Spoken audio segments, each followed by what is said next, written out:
Hello! ഈ ജാനുക്കുട്ടി കോട്ടുവായൊക്കെ ഇട്ട് എങ്ങോട്ടല്ലേ? കുഞ്ഞിന്റെ അപ്പൂപ്പന്റെ വീട്ടിൽ പോവാട്ടോ. അത് അപ്പൂപ്പന്റെ വീട്ടിലാണേ ഇപ്പൊ നിക്കുന്നേ. അപ്പൊ ഇവിടെ വന്നിട്ട് കുഞ്ഞിന്റെ അപ്പൂപ്പനെ ഭയങ്കരമായിട്ട് ഹെൽപ്പ് ചെയ്യും. എന്തിനാ? വണ്ടി കഴുകാൻ വേണ്ടിയിട്ട്. ഓ! മറ്റേത് എന്റെ അനിയത്തിയുടെ കുഞ്ഞാണേ. അതും ജാനിയും കൂടെ അപ്പൂപ്പനെ ഭയങ്കരമായിട്ട് സ്കൂട്ടി കഴുകാൻ ഹെൽപ്പ് ചെയ്യും കേട്ടോ. മെയിനായിട്ട് ഞാൻ ഇന്ന് ഈ വീഡിയോ ഇടാൻ കാരണം വേറൊരു സംഭവം കാണിച്ചു തരാവേ. ഇത് കണ്ടോ ഗായ്സ്? ഇത് ഞങ്ങളുടെ വീടിന്റെ തൊട്ടടുത്ത വീട്ടിലെ പുളിയാണ് കേട്ടോ.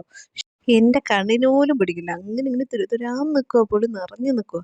ആ പുളിയുടെ വെയിറ്റ് കാരണം ആ സൈഡിലത്തെ കൊമ്പ് ഒടിഞ്ഞു വീണ് കിടക്കാ. അത് നിങ്ങക്ക് കാണാൻ പറ്റുന്നുണ്ടോ? മേലെ വീഡിയോയിൽ ഞാൻ ജസ്റ്റ് കാണിക്കുന്നുണ്ട്. അത് ഒടിഞ്ഞങ്ങ് താഴോട്ട് നിക്കുവാ. ഈ ഒരു പുളി മൊത്തത്തിൽ വരേണ്ടതിന് പകരം 2 ശിഖരത്തിൽ മാത്രമായിട്ട് വന്നേക്കുവാ. അപ്പുറത്തെ സൈഡും ഇതേപോലെ നിറഞ്ഞ് നിക്കുവാ. അതും ഒടിഞ്ഞു. അത്രയ്ക്ക് പുളി ഇങ്ങനെ നിക്കുവാ. പക്ഷെ ഇത് ഉപയോഗിക്കാൻ പറ്റില്ല കേട്ടോ. ഇത് ഈ പച്ചപ്പുളി ഇങ്ങനെ വളർന്ന് വരുന്നില്ലേ? ആ ടൈപ്പ് ആയതേ ഉള്ളൂ.